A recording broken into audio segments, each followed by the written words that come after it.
Leviticus 2. After spending the first chapter talking about sacrificing animals for absolutely no good reason, God is now going to offer instructions for sacrificing animals that we can eat, and rules for all kinds of other edibles. One quick note. Some translations say these are instructions for how to prepare meat, but that's kind of a stand-in for anything you can put in your mouth, including things that are not animal products. So the translation I'm using clears that up by saying the word grain. When anyone brings a grain offering to the Lord, their offering is to be of the finest flour. They are to pour olive oil on it, put incense on it, and take it to Aaron's sons, the priests. The priest shall take a handful of the flour and oil together with all the incense and burn this as a memorial portion on the altar, a food offering, an aroma pleasing to the Lord. The rest of the grain offering belongs to Aaron and his sons. It is a most holy part of the food offerings presented to the Lord. Here's what's amazing about this. We are about to get all these rules about grain because poor people can't always afford to bring God an animal as a sacrifice, but they can probably afford this. And yet, look at God, demanding the finest flour. Regular sourdough ain't good enough. He needs the premium kind of stale food. Got that, peasants? Also, who puts incense on bread? On top of olive oil? I mean, ew. Look at what they do with some of this fine bread, too. They don't eat it. They burn it to create an aroma for God. It's just a slap in the face to the poor. God just wants to smell food and make it completely inedible. The rest of it can go to the priests. Everyone else, screwed. I don't get how God has every sense except touch and taste. He sees you, he hears you, he smells things.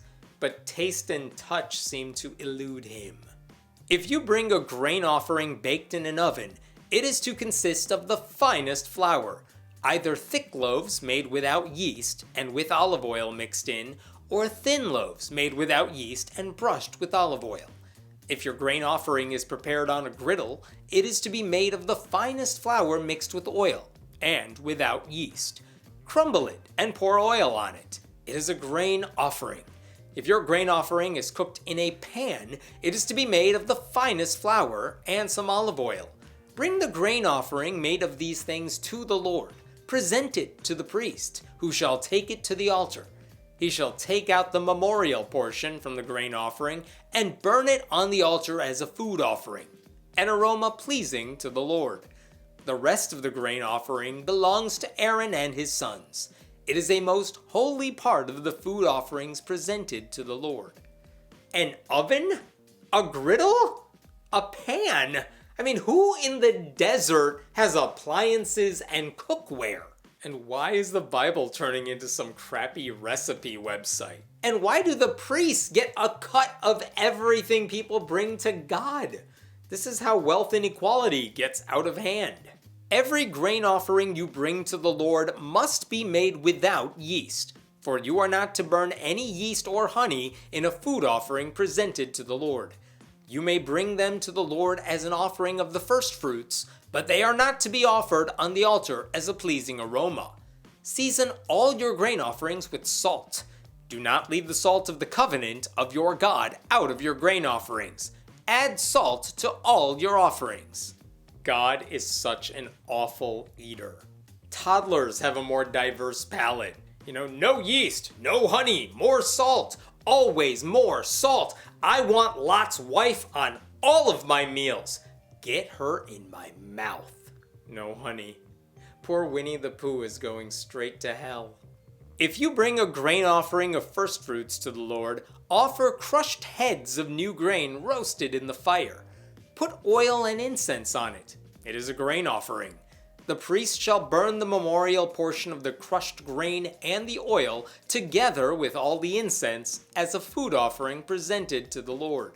And I'm sure Aaron and his boys get to keep the rest. Listen, God spends a lot of time in the Bible saying nothing about human rights and basic decency.